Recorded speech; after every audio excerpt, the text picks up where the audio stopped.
la misión de repartir la tierra prometida, así nosotros tenemos que cruzar nuestro Jordán. Amén. Amén. Vemos que aquí mismo en el libro de Josué, capítulo 24, versículo 3, dice: y yo tomé a vuestro padre Abraham del otro lado del río y lo traje por toda la tierra de Canaán y aumenté su descendencia y le dio a Isaac. Y le dio a Isaac una promesa que le había sido dada a Abraham. Amén. Y vemos algo que de esa misma manera encontramos que cada uno de nosotros tiene que cruzar un Jordán. Muchas veces, cuando nos hablan de cruzar un Jordán, vemos de que cuando Dios le habló a Abraham, Abraham venía de Ur de los Caldeos. Y vemos que Ur de los Caldeos era una tierra idólatra, que tenía mucho conocimiento en ciencias, en astrología, en muchas cosas, y había mucha perdición. Abraham, que fue el nombre que Dios le dio porque él se llamaba Abraham, cuando no había recibido la bendición de Dios, él entendió que cuando Dios le hizo ese llamado, él dejó todo lo que tenía en Ur de los Caldeos y se fue siguiendo una promesa de una ciudad en la cual Dios se la había mostrado y él la iba a buscar. Él tuvo que cruzar un río para poder recibir esa bendición. Y vemos que después de que el nombre de Abraham de hebreo es de Israel, el que cruza ríos. Amén. Nosotros cuando recibimos al Señor, ¿dónde estábamos? En un mundo perdido, en delitos y pecados del mundo, haciendo las cosas que no le agradaban a Dios. Entonces, cuando nosotros recibimos al Señor, decimos, cruzamos el río porque aceptamos a Cristo. Y ya decimos, somos cristianos. Pero ¿qué pasa? Eso es apenas el primer paso, el comienzo. ¿Por qué? Porque sabemos de que no es nada más bautizarme y ya todo arreglado. Muchos dicen, y fuimos enseñados, de que las promesas que están en la Biblia son a tiempo futuro. Pero déjame decirte que dice 3 de Juan, versículo 2. ¿Alguien que me lo lea?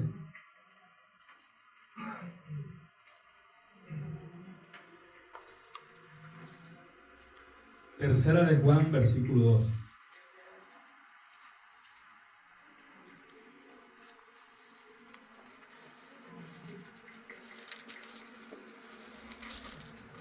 Dice, en el nombre del Padre, del Hijo y de su Santo Espíritu. Esta es la versión NTV. Dice, hace poco regresaron algunos de los maestros itinerantes. No, Esa no. Tercera de Juan. Tercera de Juan. 3:2. Versículo 2. Ajá. Ok. Querido amigo, espero que te encuentres bien y que estés tan saludable en cuerpo, así como eres fuerte en espíritu.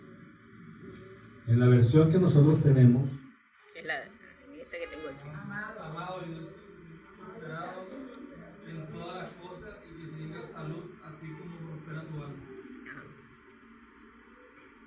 amado, yo deseo que tú seas prosperado en todas las cosas y que tengas salud, así como prospera tu alma.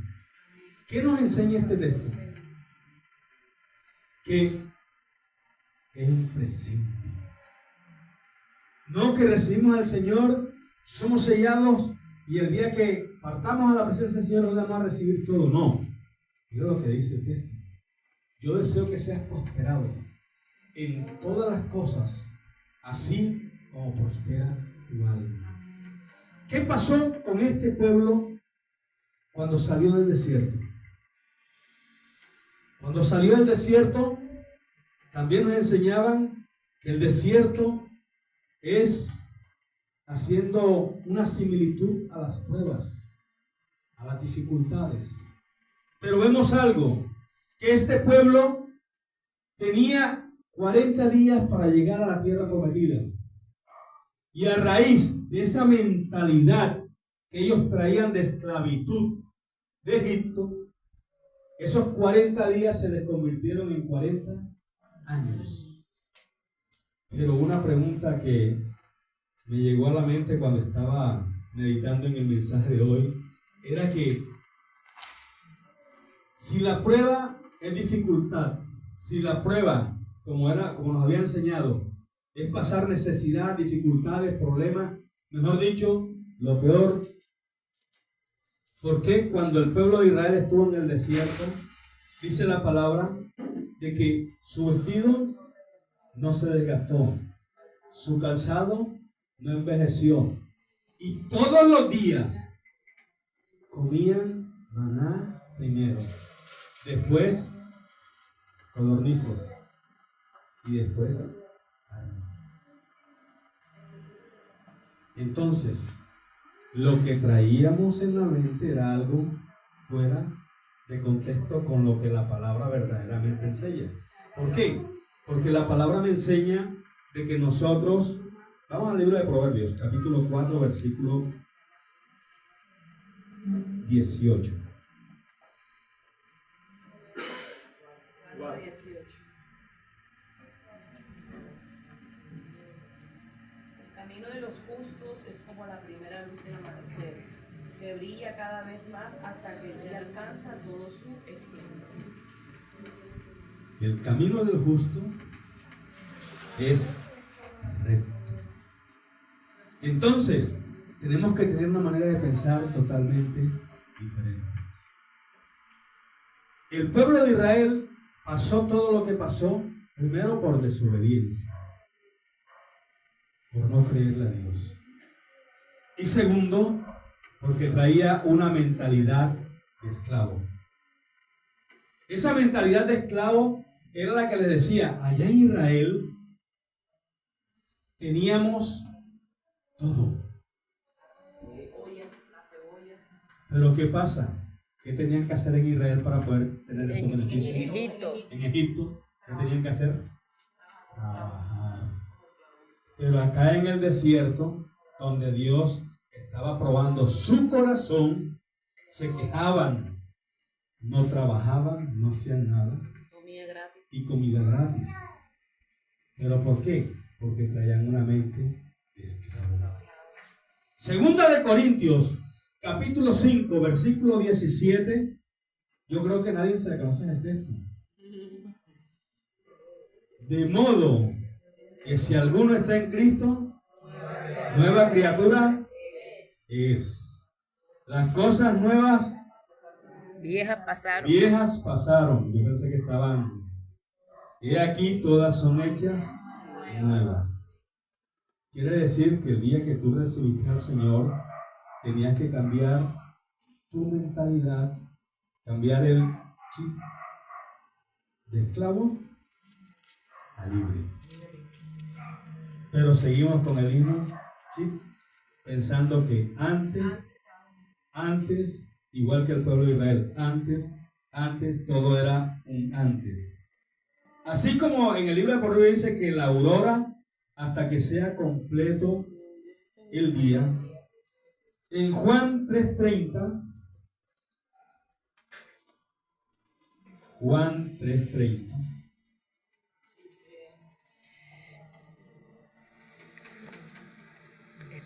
es necesario que Él crezca, pero que yo mengue.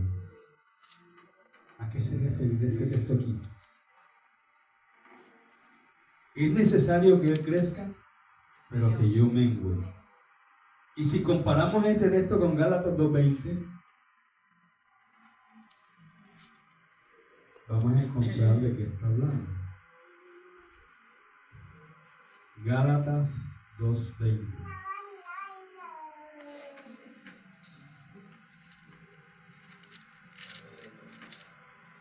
Con Cristo estoy juntamente y ya no vivo yo, mas Cristo. Y lo que ahora vivo en la carne, lo vivo en la fe del Hijo de Dios, el cual me amó. Entonces, ¿a qué se refería el texto anterior? A que nuestra mentalidad, nuestros pensamientos tienen que ser llevados cautivos. Que nuestra carne tiene que menguar, no simplemente humillarse. Porque así como decimos, cojo rabia, voy, me arrodillo, le pido perdón a Dios y ya. No, no es humillar. Es haber un cambio. La metanoía, un nuevo pensamiento. Mas no vivo yo, Cristo vive en mí. Pero hay algo muy importante que debemos tener en cuenta, y es que la mentalidad que traemos no nos deja avanzar, no nos deja seguir adelante, no nos deja mirar lo que Cristo verdaderamente quiere hacer en nuestras vidas. ¿Por qué? Porque cuando tenemos la mente de Cristo, nuestra mentalidad no es terrenal, sino celestial. Tenemos un pensamiento en que las cosas que vamos a hacer es porque lo veo. Yo voy a hacer esto, pero necesito comprar para poder hacerlo. Y si no compro, no puedo hacerlo. Pero cuando tenemos una mentalidad, una mente, la mente de Cristo en nosotros, arraigadas, tenemos que saber de que nosotros no actuamos por vista, sino por fe. Amén. Amén. ¿Por qué la pregunta que les hice? Cuando el Dios entendió que en nosotros lo que más nos afecta es la parte física, la parte mental, que tenemos que ver, palpar las cosas. Muchas veces nos sentimos frustrados porque no las tenemos. Pero resulta que la palabra me enseña que todo está en los cielos, ya preparado de antemano, para que nosotros tomemos posesión de esas cosas. Entendiendo de en qué posición nos encontramos. Si vemos algo, cada vez que vamos a orar, nos colocamos así como cuando vamos a pedir algo, nos ponemos siempre en circunstancias las más desfavorables para conseguir un favor. ¿O cuántos algún día lo hicieron? Yo necesito que me den tal cosa. Ay, lo que pasa es que yo pasé por esto, pasé por aquello, hice el esfuerzo y vine a ver si me regalaba, si me daba, si me prestaba o si podía acceder a algún beneficio. ¿Cuántas veces no lo hicimos? Cuando oramos, Señor, yo aquí en esta condición, como si fuera un zapato viejo, se ponen en lo más... Pobrecito. Porque hablan de que la humildad, pero según la palabra Efesios capítulo 1, versículo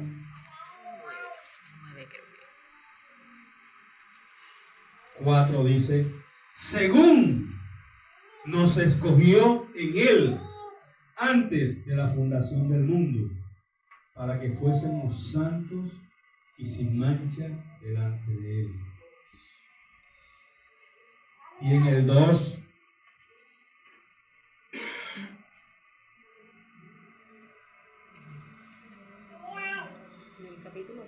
capítulo 2, versículo 5, dice y 6. Aún estando nosotros muertos en pecados, nos dio vida juntamente con Cristo. Por gracia sois salvos. Y dice el 6, y juntamente con Él nos resucitó y asimismo nos hizo sentar en lugares celestiales. Entonces yo hago esta pregunta. ¿Dónde está usted? ¿En qué posición está? ¿En la terrenal o en la celestial? Celestial. Cuando vienen los problemas, nosotros tenemos que verlos desde arriba. Entonces veremos los gigantes como ver esto aquí. Eso no es nada para mi padre. Esto no es nada para mi padre. Este problema, mira lo chiquitico que es. Pero si nos vamos en la parte de abajo, ¿cómo vemos a los gigantes? ¿Cómo vemos los problemas? Grandes, sin salida, y lo peor todavía, nos da temor. Y cuando entra el temor, abrimos puertas de miedo, de angustia, De todo. y empezamos a ver todos los problemas terribles, no le encontramos solución. Pero cuando reconocemos que estamos en una situación en la cual estamos en Cristo, vemos totalmente las cosas diferentes. Amén.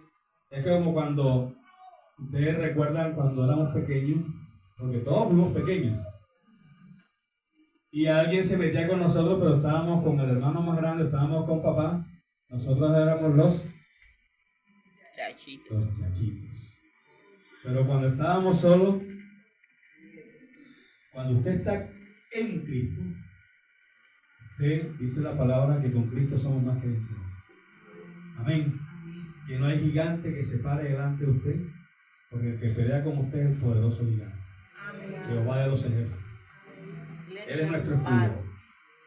Él es nuestro amparo, nuestra fortaleza, nuestro pronto auxilio en medio de las tribulaciones. Él es mi roca, mi castillo. Amén. En Él estamos en victoria. Y vemos que para pasar ese Jordán, volviendo a la parte donde les decía en Proverbios de que la aurora va en crecimiento hasta que el día es Como la luz. como la luz de la aurora llega a su máximo esplendor.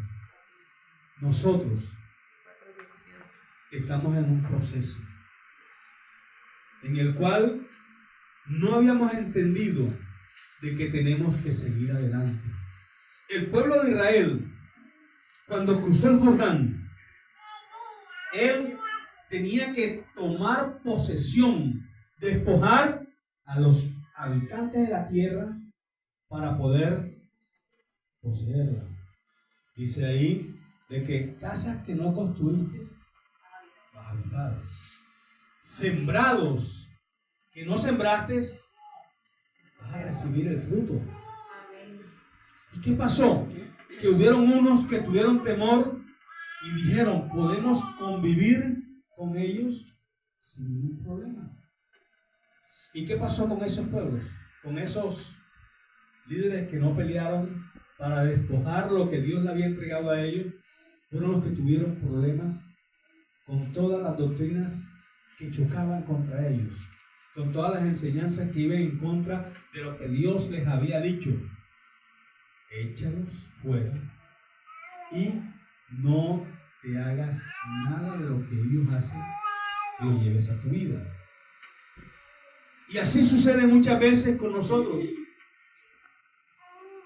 Nuestra manera de pensar la ponemos en duda. ¿Y qué pasa? Que eso nos conlleva a que tengamos tropezones, a que tengamos caídas, y nos toca levantarnos con el favor de Dios, porque con nuestra fuerza nosotros no podemos hacer nada. sin el Espíritu Santo que nos fortalece, no podemos hacer nada. ¿Y qué pasa? Que tenemos que despojar de nuestras vidas todas aquellas cosas que antes nos desviaban del camino, que antes nos daban la oportunidad de que por aquí es más rápido, de buscar atajos, de hacer las cosas como no son. ¿Y qué pasa? Que cuando nosotros damos ese paso de cruzar ese Jordán, de empezar a seguir el camino para tomar la posesión de lo que Dios nos ha dado, al comienzo es difícil. Vamos a sentir la presión. Vamos a sentir que estamos esforzándonos, pero no vemos nada. Pero llega un momento en que cede y la bendición empieza a fluir. Como dice la palabra, amado, yo deseo que tú seas prosperado en todas las cosas. No esperar que te mueras para entonces, ya me morí, ahora sí voy a reclamar las herencias que Dios me dio. ¿A dónde? Si la palabra dice que vamos delante de nosotros las bendiciones. Deuteronomio 28, 7 en adelante o 10 dice: y vendrán sobre ti estas bendiciones y te alcanzarán, serás próspero en el campo, tus animales, todo, la bendición fluye. No tienes tú que andar correteando la bendición, sino que la bendición es la que va a llegar a tu vida. Amén. Pero todo eso sucede cuando empezamos a llegar a la presencia del Señor. Amén. Empezamos a buscar el rostro del Señor. Empezamos a meternos de madrugada orando, de madrugada leyendo la palabra, de madrugada adorando al Señor. Pero muchas veces decimos: es que yo no sé adorar. Yo no me sé adoraciones muchas. Pero cuando empiezas a decirle: Padre, yo te adoro por lo hermoso que tú has sido conmigo, Padre, ¿qué estás adorando ahí? No simplemente tiene que ser que si no están sonando los instrumentos, no estás adorando. Cuando tú estás glorificando al Señor, cuando tú le estás diciendo: Padre, gracias te doy por lo hermoso que tú eres, Señor, gracias por este día, gracias por la provisión que en Él vas a derramar, porque está adorándolo. Está dándole gracias por todas las cosas que está recibiendo y que va a recibir. Amén. En el transcurso del día. Amén. No simplemente orar cuando tengo la provisión, no. Dice: en todo tiempo, en todo momento, está haciendo algo, adora al Señor. Está solo haciendo algún quehacer. Padre, yo te alabo porque tú me amas. Padre, yo te alabo por lo hermoso que has sido conmigo. Usted está ahí alabando en todo tiempo. No tiene que ser que nada más es cuando usted está a solas, cuando usted está arrodillada, cuando usted viene al templo de reunión, al lugar de reunión. No, usted lo puede adorar en todas partes. En usted, cuando usted empieza a adorar al Señor en cualquier lugar, esa presencia del Padre que mora en usted empieza a irradiar y a transformar todo lo que está a su entorno. Amén. Porque muchas veces usted está ahí orando, no para que todo el mundo lo oiga, sino para que lo oigas.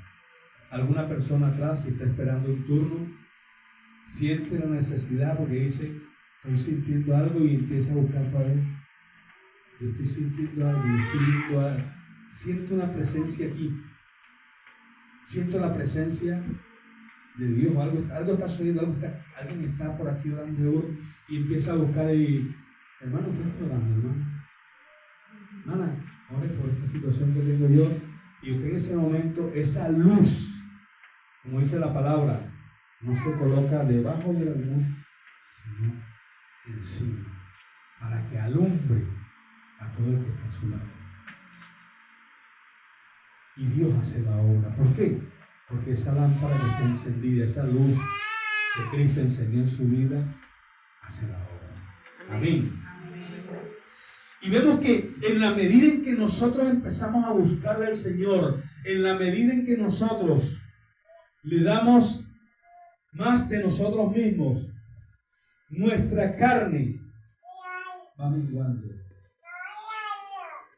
nuestra carne va haciendo que nuestro espíritu se fortalezca. Haciendo que nuestro espíritu se fortalezca.